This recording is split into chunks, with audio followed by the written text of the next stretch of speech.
하나님의 말씀 보겠습니다. 구약성경 사무엘상 18장 6절에서 16절까지의 말씀입니다. 사무엘상 18장 6절에서 16절까지의 말씀을 제가 봉독해 드리겠습니다.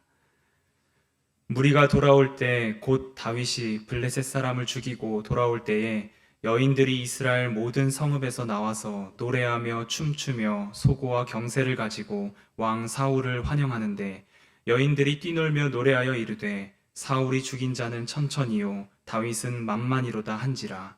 사울이 그 말에 불쾌하여 심히 노하여 이르되 다윗에게는 만만을 돌리고 내게는 천천만 돌리니 그가 더 얻을 것이 나라 말고 무엇이냐 하고 그날 후로 사울이 다윗을 주목하였더라.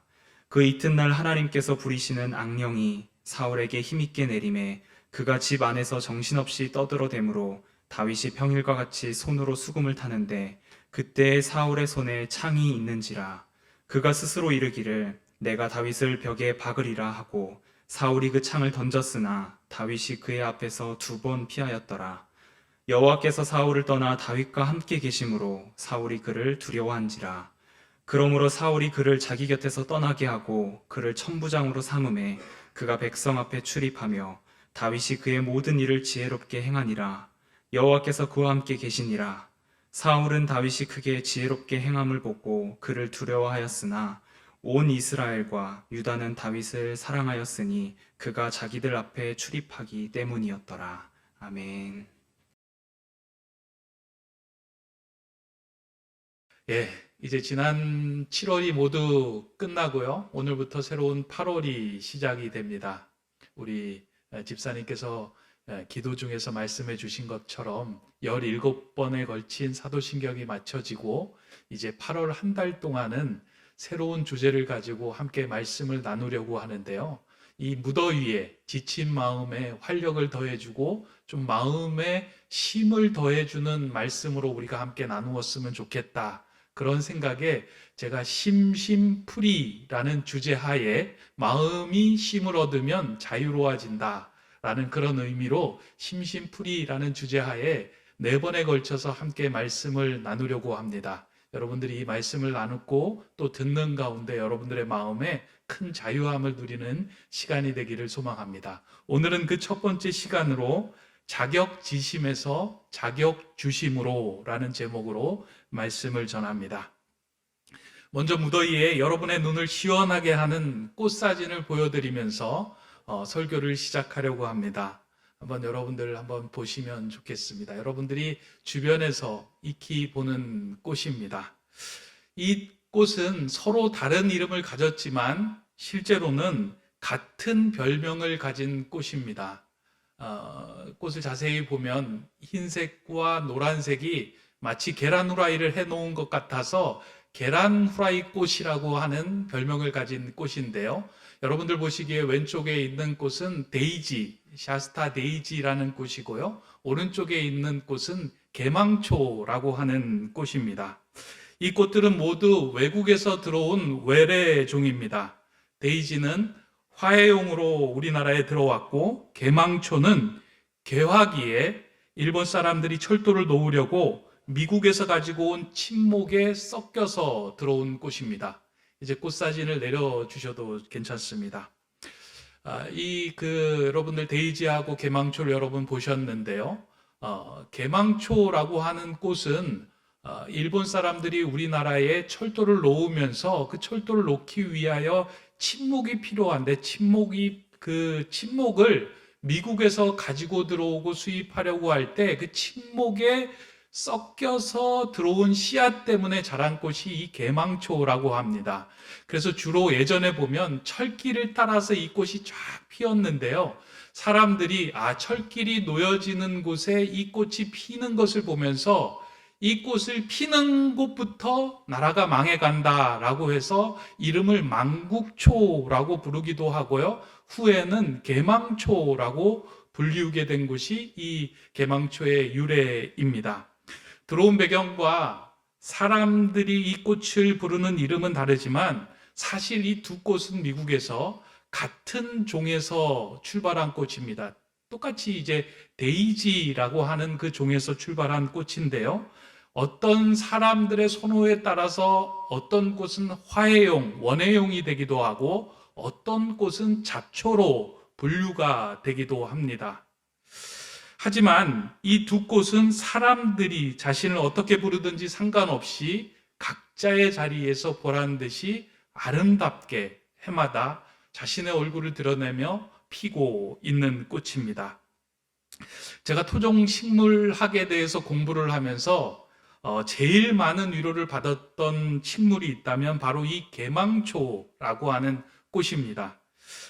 자격지심을 가지고 있는 저를 위로하기 위하여 하나님께서 이 꽃의 의미와 이 꽃의 유래를 알게 하신 것은 아닐까 하는 생각이 들 정도로 이 개망초에 대해서 공부하고 연구하면서 참 많은 위로를 받았습니다. 그래서 제가 오늘 설교 제목을 좀 시적으로 이렇게 지으려고 했어요. 개망초는 데이지를 부러워하지 않는다. 괜찮잖아요? 그런데 너무 이제 시적이기도 하고 또 저하고 좀 잘 안 맞는 것 같아서 그 제목을 접고 자격지심에서 자격주심으로 라는 제목으로 이제 오늘 설교를 정했는데요. 들에 핀 한 꽃을 보면서도 자격지심을 가진 저가 위로를 받고 힘을 얻을 수 있는 것처럼 사람들이 살아가면서 마음속에 자격지심과 열등감과 자존감 결여에 대한 문제들을 많이 품고 살아갑니다. 그리고 그것을 어떻게 해결해야 할까? 그것에 대해서 우리는 어떤 대응을 취해야 될까 하는 생각들을 늘 머릿속에 갖고 살아갑니다. 그러다 보니까 꽃을 보면서도 위로를 받고요. 꽃 속에 담겨 있는 유래를 통해서도 응원을 받는 것이 우리 사람들의 모습입니다. 아마 설교를 듣고 있는 여러분들도 이 부분에 대해서 나는 자유롭다라고 말할 수 있는 분들이 그렇게 많지는 않을 것입니다. 다들 여러분들의 마음속에 어느 구석인가 이렇게 자격지심에 대한 부분, 자존감 결여에 대한 부분들이 늘 도사리고 있어서 그것 때문에 자신이 힘들어질 때가 참 많이 있기 때문입니다. 최근 뉴스 기사를 보니까 코로나19로 인하여 병원에 환자들이 많이 줄었다고 합니다. 그런데 환자들은 줄었는데 유독 한 과만 환자들이 많이 불어난 과가 있는데 그것이 정신과 이제 병원들이 많이 환자가 이제 속출하게 되었다라는 거예요. 코로나19로 답답한 상황 속에서 내 마음 속에 풀어지지 않는 여러 가지 원인들이 툭툭 튀어나오면서 오히려 혼자 지내다 보니까 오히려 답답한 상황에 있다 보니까 그것을 풀 길이 없어서 상담실을 찾아가기도 하고 병원에 가서 정신과를 찾아가 상담을 요청하고 약을 먹는 일들이 많아졌다는 거예요. 그러면서 찾아온 사람들의 대부분 하는 이야기가 그 사람 내면에 도사리고 있는 그 자격지심과 자존감 결여로 인하여 잠을 이루지 못하고 우울함이 더욱더 크게 이제 성장하는 것을 보면서 의사로부터 도움을 얻고자 그 자리에 찾아왔다라는 이야기를 많이 한다고 하는 이야기 뉴스를 들었습니다. 이러한 마음의 문제는, 이런 심리적인 문제는 사실 신앙인들이라고 해도 예외는 아닐 것입니다. 하나님을 믿는 성도들에게도 자존감 결여가 나타나고 자격지심으로 인하여 하나님에 대한 신앙까지 흔들리는 상황들이 비일비재하게 나타나기 때문입니다. 그러한 맥락에서 우리의 답답한 마음에 힘을 줄 수 있도록 이 자격지심의 문제를 성경은 뭐라고 이야기하고 어떻게 풀어가고 있는지 좀 오늘 말씀을 통해서 함께 나누어 보고 그 부분에 대한 대안을 함께 찾아보려고 합니다. 지난 주간에 서점에 가서 자존감과 자격지심에 관련된 책들을 이제 여러 권 이렇게 뽑아가지고요. 그 책을 한 권씩 살펴보던 가운데 제 마음에 꼭 와닿는 표현 하나를 이제 발견을 했습니다. 그것은 우리의 자존감과 자격지심을 일으키는 근본적 요인은 우리의 내부에 있는 소리에, 내부에서 말하고 있는 소리에, 목소리에 우리가 너무 잘 순응하기 때문에 이와 같은 일이 벌어진다 하는 주장을 하는 이제 책을 읽었습니다. 그러면서 우리의 내부에서 내는 소리를 다른 말로 내부의 비판자라는 표현으로 이제 이렇게 이야기한 것을 이제 읽고요. 아, 이게 맞다라는 생각이 들었습니다. 사람들은 살아가면서 누구나 내면의 소리를 가지고 살아가는데 그 내면의 소리가 내부의 비판자로서 활동하고 비판자로서 우리에게 많은 소리를 건네고 있다는 것입니다. 그 내부의 비판자는 우리에게 다가오는 상황과 우리에게 주변에서 들려오는 소리에 대해서 새로운 말들을 건넵니다. 그런데 그 새로운 말들을 건넬 때 그 비판자의 소리는 대부분 우리의 자존감을 떨어뜨리고 자격지심에 빠지게 하는 소리를 우리의 마음속에서 우리 자신에게 건넨다는 것입니다. 이러한 내부의 비판자가 어떻게 생겨나고 작동하는지 그 의미를 알려고 하면 아이를 키우는 부모의 입장에서 바라보면 쉽게 이해가 됩니다. 아이들은 어떤 특정한 상황이 다가오면 부모가 말하지 않아도 부모의 소리가 들린다라고 이야기를 합니다. 저희 집 아이들도 그렇게 이야기할 때가 있어요. 아이들이 이제 밖에서 열심히 놀다가 집으로 들어오면 그 아이를 바라보면 이 아이가 제가 말하기 전에 이렇게 이야기합니다. 알았어. 손 씻으라고? 발 씻으라고? 알았어. 말 안 해도 다 알아. 라고 이야기를 합니다. 제가 말을 하지 않았는데도 불구하고 아이는 그 목소리가 들리는 것처럼 생각하여 그 목소리에 반응합니다. 아이가 한참 게임을 하고 있는데 그 게임을 이렇게 바라보고 있다 보면 그 아이가 저하고 눈이 마주치면 그렇게 얘기합니다. 게임하지 말라고 하려고 했지. 알았어, 그만할게. 물론 이제 이렇게 이야기하면 좋은 거지만 아이들이 우리가 말하기 전에 내부에서 먼저 반응하며 소리 내는 그 소리를 아이들은 이미 가지고 살아갑니다. 부모는 항상 무엇인가를 교정하고 재촉하며 아이들의 행동을 평가하다 보니 아이들이 자라면서 자연스럽게 그 내부에 부모의 소리, 부모의 비판적인 소리들을 담고 성장하게 됩니다.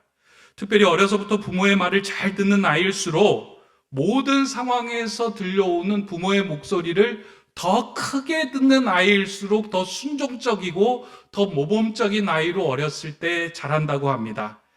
이러한 목소리에 순응하며 잘 자라는 아이들은 어렸을 때에 모범생이라고 불리지만 나중에 홀로 자립하지 못하는 경우가 종종 나타나기도 합니다. 왜냐하면 그 내부에서 들려오는 그 목소리에 반응하느라 참 자신, 참 자기를 형성하지 못하고 누군가의 충고와 판단과 평가와 조언에 반응하느라 자신을 잃어버린 상태로 컸기 때문입니다. 그로 인하여 생성된 자격지심은 자신뿐만 아니라 자신의 인생 전체를 허비하게 되고 주변 사람들마저 힘들게 만드는 상황이 되어 갑니다. 이러한 시각에서 오늘 성경을 보면 이러한 삶을 살아갔던 대표적인 인물로 우리는 사울왕의 모습을 통해서 그와 같은 상황을 발견하고 볼 수 있게 됩니다. 사울왕은 이스라엘 초대왕으로 세워지면서 많은 사람들에게 주목을 받았던 인물입니다. 그러한 그가 새로운 인물인 다윗이 등장함으로 인하여 생겨나는 여러 가지 사건과 이야기에 반응하면서 그의 마음이 움직이기 시작합니다. 오늘 본문을 보면 사울은 골리앗을 이기고 돌아오는 다윗을 향한 사람들의 노랫소리를 듣기 시작합니다. 사울은 천천히요, 다윗은 만만이다 라는 그 노래를 소리를 듣습니다. 근데 성경을 자세히 읽어보면 이 찬양은 다윗을 향한 찬양이 아니라 사울을 향한 칭송의 찬양이었다라고 기록을 해주고 있습니다. 분명하게. 그럼에도 불구하고 사울은 그 소리를 들었을 때 자신을 향한 비교의 소리로 듣고 자격지심이 생겨서 다윗을 함께할 동지가 아니라 적이라고 여기기 시작합니다. 어떻게 보면 사울왕은 자격지심을 가질 만한 이유가 하나도 없었던 인물입니다. 초대왕으로 사람들이 세워진 왕이었고 하나님께서 세우신 왕이었습니다. 모든 사람들이 존경하는 자리에 앉았던 인물입니다. 다윗 또한 사울이 등용을 하여 블레셋을 무찌르게 한 장수에 불과했던 인물입니다. 그를 향한 칭송이 곧 자신을 향한 칭송이라고 받아들이면 되었던 인물입니다. 그럼에도 불구하고 사울은 사람들의 노랫소리에 담긴 천천고와 만만이라는 비교에 엄청난 불쾌감과 엄청난 자존감을 상실하는 그 소리를 듣게 됩니다. 이렇게 내부의 비판자의 소리를 듣기 시작하자, 그 소리의 마음을 빼앗기기 시작하자 사울의 인생은 허비하는 인생이 되며 다윗을 죽이고자 자신의 인생까지 망가뜨리는 삶을 살기 시작합니다. 비교가 이렇게 무서운데요. 우리 안에 들어왔던 그 내부의 비판자는 항상 무엇인가를 비교하게끔 만듭니다. 우리는 어려서부터 학교에서 성적을 매기고 등수를 매기는 경쟁사에서 살다 보니까 이 아라비아 숫자로 비교하는 것에 너무나도 민감하게 우리가 적응이 되어 있습니다. 아라비아 숫자는 비교하기에 너무 좋습니다. 교회도 그렇잖아요. 사람들이 너 어디 교회 다니냐? 그러면 뭐 높은 뜻 세운교회 다닙니다. 그러면 교인이 몇 명이냐? 라고 묻습니다. 그래서 100명이라고 하면 1000명보다 작고 500명보다 작으니 아직 작은 교회라고 생각해요. 그리고 헌금이 얼마냐? 그래서 얼마라고 얘기하면 자립이 되냐? 힘들지 않냐? 라고 얘기를 합니다. 목회자도 그렇죠. 너희 교회 교인이 얼마냐라고 이야기를 했을 때 떳떳하게 이야기하는 것보다 이런 비교의 마음에서 약간 주눅이 들어서 그냥 적당해. 그냥 우리 교회는 공동체 가족 같은 교회를 이렇게 이루기에 부족함이 없어라고 표현을 합니다. 마찬가지로 사울은 천천히고 다윗은 만만이라는 그 노래를 사울의 마음속에는 비교로 듣게 된 것입니다. 그리고 사울의 내면에는 이 소리를 걸러낼 만한 필터가 없었습니다. 만약에 사울이 이러한 소리를 듣고서 그의 마음에 이 소리를 상쇄할 만한 다른 소리를 가지고 있었다면 그의 삶이 달라졌을 것입니다. 사람들은 내부의 비판자의 소리에 쉽게 반응하는 삶이 있고요. 이 소리를 상쇄할 만한 소리를 가지고 참 자기로 살아가는 사람의 삶이 있습니다. 내부에 어떤 소리를 듣느냐, 그 소리에 반응하냐에 따라서 남의 인생을 사는 사람이 있고 자신의 인생을 살아가는 사람이 있습니다. 그러나 사울에게는 자신에게 들려오는 그 내부의 비판자의 소리에 그 반응할 만한, 그 소리를 상쇄할 만한 다른 소리를 가지지 못했습니다. 그러나 성경을 자세히 들여다보면 이와는 달리 다윗은 그의 내부에 이를 상쇄할 만한 소리를 가지고 살아갑니다. 사실 사울에 비해서 다윗은 자존감이 결여되는 상황 속에서 성장합니다.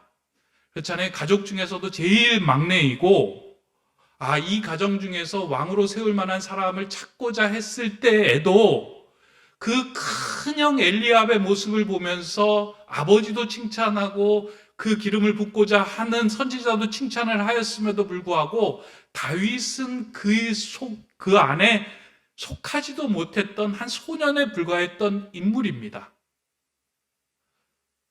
마찬가지로 다윗이 골리앗 앞에 섰을 때에 골리앗은 다윗을 어마무시하게 무시합니다. 주눅이 들 정도로 무시하며 욕을 해댑니다. 아마 골리앗 앞에 섰던 다윗 입장에서 보면 그의 큰 모습을 보면서 자신의 왜소한 모습에 초라하고 주눅이 들 수 있었을 것입니다. 그리고 주변의 사람들도 아마 다윗을 그렇게 여기며 다윗에게 기대를 가지지도 않았고 다윗을 향하여 어떠한 응원과 기대의 목소리를 외치지 않았을 겁니다. 그럼에도 불구하고 다윗의 내면에는 사람들의 소리와 내부의 비판자의 소리에 자신의 마음을 빼앗기지 않고 그것을 상쇄할 만한 그의 마음의 소리를 가지고 있었습니다. 그 소리가 무엇이냐면 하나님의 말씀이었고 하나님의 약속이었습니다. 목동으로 지내면서 하나님의 말씀을 읽고 하나님과의 약속을 기억하며 그의 마음속에는 항상 하나님이 나를 지켜주시고 하나님이 나를 보호하여 주시고 하나님이 모든 상황 속에서 나를 구원해 주시기에 나는 존귀하고 나는 소중한 자라라고 하는 그 말씀의 약속이 다윗의 마음속에 크게 자리 잡고 있었던 겁니다. 골리앗 앞에 섰을 때 골리앗이 다윗을 무시했을 때 그래서 다윗이 이렇게 외칩니다. 너무나도 유명한 구절이죠. 다윗이 블레셋 사람에게 이르되 너는 칼과 창과 단창으로 내게 오거니와 나는 만군의 여호와의 이름 곧 내가 모욕하는 이스라엘 군대의 하나님의 이름으로 내게 나아가노라. 마음속에 있는 게 뭐예요? 너는 칼과 창과 단창으로 오지만 나는 하나님의 이름으로 너에게 간다. 내가 주눅 들 것 같냐? 나는 하나님의 이름이 있다라고 다윗이 골리앗과 블레셋 사람들을 향하여 외칩니다. 내면에 하나님의 약속과 하나님의 이름과 하나님의 말씀이 그 안에서 살아서 꿈틀거렸기에 비판자의 소리에 주눅이 들지 않았습니다. 그리고 계속 이어서 다윗은 이렇게 소리를 칩니다. 사실 다윗의 이러한 외침은 타인을 향한 외침이 아닌 자신을 향한 외침이었습니다. 구절을 잘 보시기 바랍니다. 오늘 여호와께서 너를 내 손에 넘기시리니 내가 너를 쳐서 내 목을 베고 블레셋 군대의 시체를 오늘 공중의 새와 땅의 들짐승에게 주어 온 땅으로 이스라엘에 하나님이 계신 줄 알게 하겠고 또 여호와의 구원하심이 칼과 창에 있지 아니함을 이 무리에게 알게 하리라. 전쟁은 여호와께 속한 것인즉 그가 너희를 우리 손에 넘기시리라. 다윗이 자신을 향하여 소리를 치는 거예요. 이와 같은 전쟁은 하나님께 속한 것이니 하나님께서 승리케 하시면 비록 우리가 보잘것없고 나약하지만 하나님의 승리를 우리는 경험할 수 있다. 하나님의 이름으로 나아갈 때 하나님께서 승리케 하실 것이다. 내부의 비판자의 소리를 들었다면 다윗이 이렇게 고백하지 못했을 겁니다. 그 소리를 상쇄할 만한 하나님의 소리, 하나님의 말씀, 하나님의 약속을 가진 자가 자격지심에 자신이 떨지 않고 자격을 주시는 하나님께로 나아가 담대하게 외칠 수 있었던 것입니다.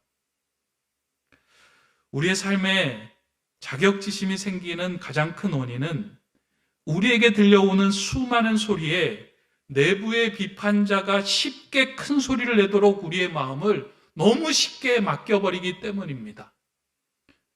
사실 내부의 비판자에 대해서 우리가 어쩔 수 없어요. 이미 형성이 돼 있어요.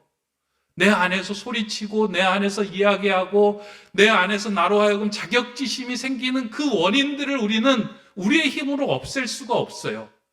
이미 내 내면에 들어왔기 때문이에요. 그리고 자연스럽게 그게 작동이 됩니다. 목회자인 저도 매 주일 저녁이 되면 이 자격지심에 빠지는 소리에 이 골리앗 같은 큰 소리를 들을 때가 많이 있어요. 예배를 드리다가 어느 날 성도님들이 좀 보이지 않으면 내가 지난주에 뭐 잘못했나? 하는 생각이 내 마음속에 드는 거예요. 그날 설교를 했는데 설교가 좀 시원치 않다 하면 집으로 돌아가는 길 내내 제 마음속에 뭐라고 소리가 들리냐면요. 야, 그렇게 설교해서 성도들이 한 주간 이 험한 세상에서 승리할 수 있겠느냐? 너 그거밖에 안 되냐? 하는 외침이 들리는 거예요.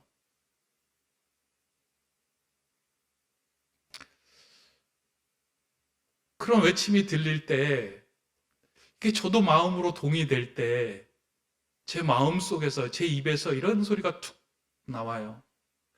나는 왜 이럴까? 왜 나는 이렇게밖에 못할까? 하는 그 자격지심으로 제 발을 땡기는 그 속으로 푹 빠져들어갈 때가 있습니다. 그래서 이제 저녁 내내 좀 힘들어할 때가 있는데요. 그럼에도 불구하고 또 시간이 지나서 당당하게 하나님의 말씀을 전할 수 있는 이유는 제 마음에 사울의 방법을 택한 것이 아니라 다윗의 방법을 택하고자 하는 마음이 있기 때문입니다. 하나님께서 그래도 나를 목회자로 세우신 것은 하나님이 이루실 일이 있는 거지. 내가 부족해도, 내가 나약해도, 내가 좀 설교를 덜 전해도 성령 하나님께서 만져주시고 이끌어 가시는 그 하나님의 능력에는 내가 조금만 도움이 돼도 괜찮은 거야. 하나님은 그렇게 나를 사용하실 거야 하는 마음들이 제 안에서 이렇게 좀 들려지기 시작을 합니다. 그리고 그때마다 저를 향하여 가장 많이 들려오는 말씀이 제가 좋아하는 말씀 가운데 에베소서 2장 10절의 말씀입니다. 우리는 그가 만드신 바라 그리스도 예수 안에서 선한 일을 위하여 지으심을 받은 자니 이 일은 하나님이 전에 예비하사 우리로 그 가운데서 행하게 하려 하심이라. 우리는 그가 만드신 바라. 이 구절이에요. 이 구절이 뭐냐면 그가 만드신 바라 하는 것이 그가 만드신 바에 해당되는 단어가 헬라어로는 포이에마라는 단어를 이야기하는데요. 작품이라는 뜻이에요. 하나님이 우리를 작품으로 지어주셨다. 하나님이 너를 하나님의 걸작품으로 만드셨다. 그러니 개망초는 개망초대로 소중하고 가치 있고 데이지는 데이지대로 소중하고 가치 있는 것이지 누구와 비교해서 너가 더 잘나고 못나고 한 것이 아니라 하나님의 선한 일을 위하여 지어진 작품이고 너는 귀한 걸작품이다 하는 마음이 저에게 오는 거예요. 이 포이에마에서 영어 포엠, 시라는 단어가 나왔잖아요. 그러니까 우리는 모두 다 시처럼 작품으로 하나님께서 기록된 사람, 그렇게 만들어진 존재라는 거예요. 근데 이 소리를 듣지 않으면 작품스러운 삶을 살아가는 것이 아니고요, 시답지 않은 인생을 살아갑니다.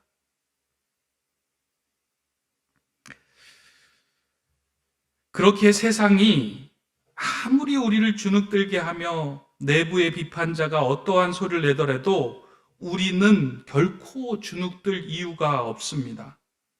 골리앗 앞에서 행색이 초라한 다윗은 그 내면만큼은 초라하지 않고 꽉 차 있었습니다. 하나님에 대한 신뢰와 자신을 향한 하나님의 사랑을 큰 소리로 들었던 것입니다. 이 말씀을 크게 듣는 것이 바로 우리를 자격지심에서 자격주심으로 나아가게 만듭니다. 오늘 본문의 마지막 구절에 보면 다윗은 지혜롭게 행하였다라고 성경이 이제 그 뒷부분에 다윗의 행동에 대해서 이야기하고 있는데요. 지혜롭게 행한다는 것은 하나님의 음성을 크게 듣는 것이 지혜롭게 행하는 거예요. 잠언에 보면 여호와를 경외하는 것이 지혜의 근본이다라고 이야기하잖아요. 경외한다라는 말은 하나님의 말씀에 무게를 두고 그 말씀에 우리의 몸이 기울어지는 것을 의미해요. 그러니까 하나님의 음성을 크게 듣는 것이 지혜로운 거예요. 세상의 음성, 세상에 들려오는 사건을 통해서 내부의 비판자의 소리에 우리가 반응하며 그 음성을 크게 듣는 것이 아니라 너는 존귀한 자야, 너는 내 아들이야, 너는 오늘날 내가 너를 낳았어, 너를 그리스도와 사랑해서 끊을 수 있는 것은 아무것도 없어. 너는 내게 부르짖으면 내가 너에게 응답하겠고 내가 알지 못하는 것들을 너에게 보여줄 거야 하시는 그 음성들이 순간순간 크게 들려올 때에 우리는 그때의 지혜로운 삶을 살아갈 수 있다는 겁니다. 자격지심은요, 하나님의 음성이 전혀 들리지 않으면 거기에서 헤어나올 수 없어요. 근데 하나님이 우리를 향하여 너 얼마나 소중한 존재인지 아니? 너는 작품이야 하는 그 소리를 듣기 시작을 할 때요, 우리의 삶이 회복되고 마음이 회복되기 시작합니다. 일본 동경에 살 때 중요한 손님들이 오시면 가끔 이제 모시고 가는 그런 곳이 있습니다. 동경에서 한 차로 2시간 정도 걸리면 이제 하코네에 가는데, 그 하코네에 가면 이제 조각의 숲이라고 하는 조고쿠노 모리라고 하는 박물관이, 미술관이 하나 있습니다. 그 미술관에 이제 가는 이유는 뭐 여러 가지 이유가 있겠지만 그 미술관 안에는 특별한 그 전시실이 있는데요. 피카소의 작품을 모아놓은 피카소관이 있습니다. 그래서 거기에 들어가 보면 피카소가 어렸을 때부터 성인이 될 때까지 그리고 또 작품 활동을 해 놓았던 것들이 아주 많이 이제 전시가 되어 있습니다. 그거 하나하나 보면 참 재미가 있는데요. 그 그림 중에 자세히 들여다보면 어렸을 때 피카소가 연필로 스케치해 놓은 작품들이 꽤 이제 여러 개 담겨져 있는데 그걸 보면서 이렇게 생각을 하는 거예요. 야, 이런 그림 나도 그릴 수 있겠다.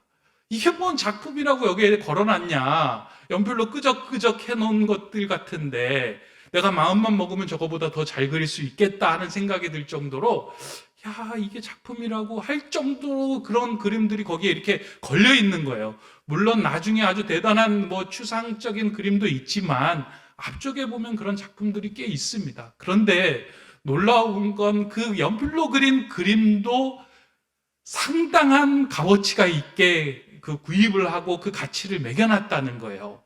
다른 거하고 크게 차이 없을 정도로. 왜 그랬을까요? 그 그림도 피카소, 그림의 대가인 피카소가 그린 작품이기 때문입니다. 비록 끄적인 것처럼 보이지만 그것도 작품이기 때문에 소중하고 가치가 있게 여긴 것입니다. 마찬가지로 전능하신 하나님께서 창조하신 우리 한 명 한 명은 모두 다 그렇게 소중하게 창조하시고 빚으신 작품들입니다. 그런데 우리 안에는 그런 소중한 작품임에도 불구하고 그런 소중한 작품이라고 여기는 그 음성을 우리가 너무 많이 듣지는 못하고요. 세상에서 우리를 자격지심에 빠지게 하고 자존감이 결여되는 이야기를 너무 많이 듣고 성장하다 보니 내부의 비판자가 그런 소리를 더 많이 내는 삶을 우리가 자연스럽게 살아가게 된 것입니다. 그렇다면 우리가 해야 할 일이 무엇일까? 우리 안에 내부의 비판자를 우리 힘으로 없앨 수는 없어요. 그렇다면 그 소리보다 더 큰 소리를 들을 수 있도록 우리가 우리 내면에 있는 내면의 성령님으로 보혜사로 우리와 함께 계시는 그분에게 우리의 귀를 집중하고 그분의 음성에 귀를 기울이기 시작할 때 그분은 우리에게 말씀하십니다. 넌 내 아들이야. 내가 널 낳았어. 내 평생에 너를 지켜주고 보호할 거야. 너를 그리스도 사랑 안에서 끊을 수 있는 것은 아무것도 없어. 그리고 지금 너가 내부의 비판자의 소리에 묶여서 자격지심으로 살아가지만 너는 이제 예수 그리스도 안에서 다시 태어난 존재야. 하나님의 말씀 앞에서 새롭게 태어난 존재야. 너를 향한 그 음성에 너가 맡기기 시작하면 비판자의 소리가 아닌 하나님 나라의 우리를 지켜주시고 보호하시는 보혜사의 음성을 들으며 살아갈 수 있어. 오늘 우리가 해야 할 일은요, 이 음성을 크게 듣는 일입니다. 그리고 나아가서 우리가 해야 할 일은 무엇이냐면요, 다른 사람들에게 충고하고 비판하고 평가하고 판단하는 이야기를 통해서 다른 사람의 내부의 비판자를 만드는 일이 아니고요, 다른 사람들로 하여금 성령님의 음성을 들을 수 있도록 그 내면의 보혜사의 음성을 들을 수 있도록 하나님의 입술을 대신하여 그에게 외쳐주는 거예요. 너는 정말 소중해. 가치 있어. 하나님께서 너를 얼마나 귀하게 여기시는지 몰라. 라고 이야기할 수 있다면, 그렇게 전해준다면 그 사람은 그 음성이 점점 커질 겁니다. 부모로 이렇게 아이를 키우면서요, 늘 다짐하는 것 가운데 하나가 자꾸 부모다 보니까 충고하고 조언하고 판단하고 평가하는 게 너무 입술에서 너무 자주 나오는 거예요. 격려하고 세워주고 하나님의 존귀한 자녀라고 얘기하는 것보다. 목회자인 저도 그러는데 여러분들도 아마 가정에서 그러지 않을까라는 생각을 합니다. 가정뿐만 아니라 교회 안에서도 저는 그랬으면 좋겠어요. 충고하지 않아도 다 알고요. 평가하지 않아도 알고요. 판단하지 않아도 우리는 먼저 내부에서 다 소리를 가지고 있습니다. 우리에게 더 필요한 소리는 무엇이냐면 하나님의 말씀과 하나님의 약속과 하나님의 음성이 더 필요합니다. 그 말씀을 대언하고 그 말씀을 나누는 저와 여러분 되기를 바라고요. 그 말씀을 통해서 여러분들의 삶 속에 짓눌렸던 자격지심에서 우리에게 자격을 주시는 그 하나님의 음성을 통해서 마음의 쉼을 얻는, 자유함을 얻는 우리 귀한 높은 뜻 세운교회 성도님들 다 되시기를 주님의 이름으로 축원합니다. 기도하겠습니다. 사랑의 하나님, 지금까지 내부의 비판자의 소리에 휩쓸렸던 우리의 삶을 멈추고 내 안에 거하는 보혜사 성령님의 소리를 더 크게 듣고자 합니다. 예수 그리스도 안에서 다시 태어난 자로 자격지심에서 자격주심의 은총을 누리며 마음의 참심과 자유를 누리는 자 되게 하여 주시옵소서.